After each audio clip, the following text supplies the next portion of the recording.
Hello guys, hello everyone. Magandang araw po sa inyo lahat at welcome dito sa aking mini vlog. So ngayong araw guys ay mayroong mahalagang pagpupulong kami na gagawin sa bahay pulungan dahil dito sa aming lugar ay may inilabas na fencing permit o yung pagbabakod ng mismong may-ari nito. So ito kasing tinitirhan namin guys ay may civil case o kaso sa lupa. So, ito ay ibinigay ng agrarian sa mga tao. Kaya lang, hindi natin alam kung bakit anong nangyari. At ito ay ipinaglaban ng mismo ng may-ari at sa makatuwid ay nanalo yung mismong may-ari ng lupa. So, yun. So, sa ngayon, simula kahapon ay nagsimula na silang magbakod sa Baybay Kalsada. So, sa ngayon ay pupunta ako doon para umattend at nang malaman ko kung ano ang nangyari. Kaya guys, samahan niyo ako. So, tara, let's go. Yun guys, nandito na ako sa lokasyon sa tabi ng kalsada. Kung saan ay mayroon ng mga nagbabakod. So yan yung mga kababayan ko na nakatira dito. Yan. So meron kami ngayong pagpupulong na mahalagang gaganapin dito. Kaugnay dito sa nangyaring pagbabakod dito sa aming lugar sa Barangay Ginubatan, Calapan City. So yan. Yun. So kung mapapansin nyo doon sa dulo guys ay utay-utay na nagbabakod. So yung dulo doon, ang ginawa nila ay kabila ang dulo. Sila nagsimula. So, bali halos ay nandito na sila sa kalagitnaan. So, pupuntahan natin yung ibang lokasyon dahil hindi pa naman nagsisimula yung meeting. So, yun yung mga kasama namin na magmi-meeting. Kaugnay nga sa nangyari. So, tara guys, samahan nyo ako at papasyalan natin yung ibang lokasyon dito na nalagyan na ng bakod. So, yan guys. Magbabakod na sila. So, yan yung actual.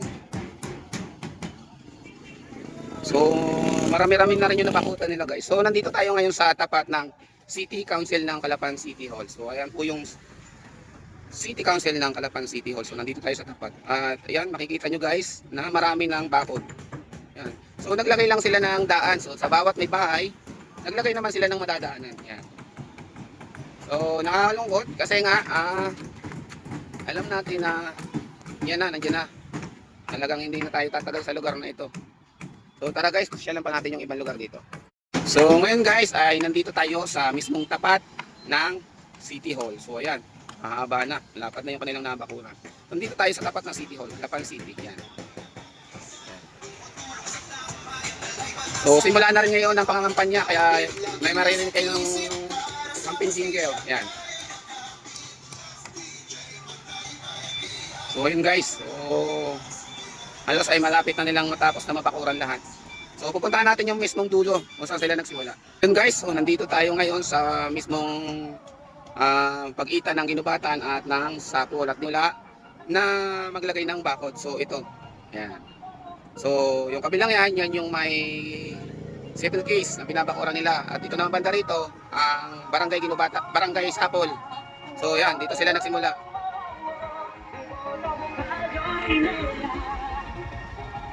So yan guys.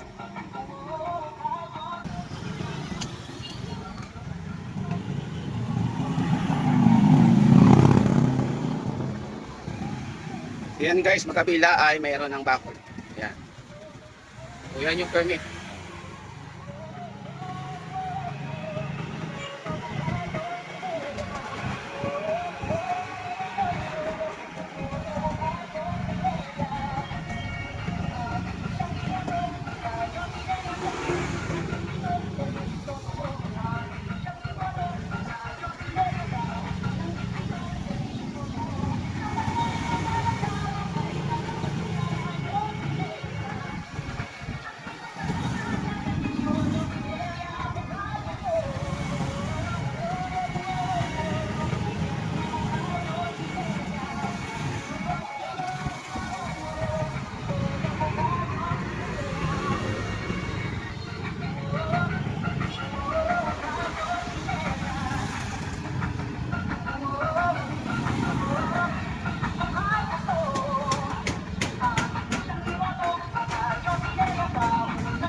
So yun guys, ang kabuuan na nakuha natin ng video sa kalukuyang nangyayari dito sa aming barangay, sa Barangay Ginubatan, Calapan City. So ngayon ay uuwi muna ako kasi tanghali na. So yung big media na hinihintay ay wala pa. Kasi ang alam ko ay may media daw na darating. At may pagpupulong na magaganap nga dahil nang yung lumuwas ng Maynila para yata ay humingi ng tulong ay dumating na kagabi. Kaya lang ay hindi pa nagsisimula, ay uuwi muna ako. So i-update ko na lang kayo sa mga susunod pang mangyayari dito sa aming lugar. So nakakalungkot mang isipin na ito dito sa amin, eh, wala na kaming magagawa dahil ito na talaga yon. Bumaba na yung nag-aproba na ang korte. So sinisimula na utay-utay. So yan, so babalitaan ko na lang kayo guys sa nangyayari dito. So sana man lang dumating man sa huli ay mayroong relocation na maganda na ipagkaloob sa mga mamamayan na maapektuhan ng pangyayaring ito o mangyayaring ito. So hanggang dito na lang guys. Ingat po lagi tayo at lagi tayong pagpalain ng ating Ama makapangyarihan. Have a nice day guys. I love you.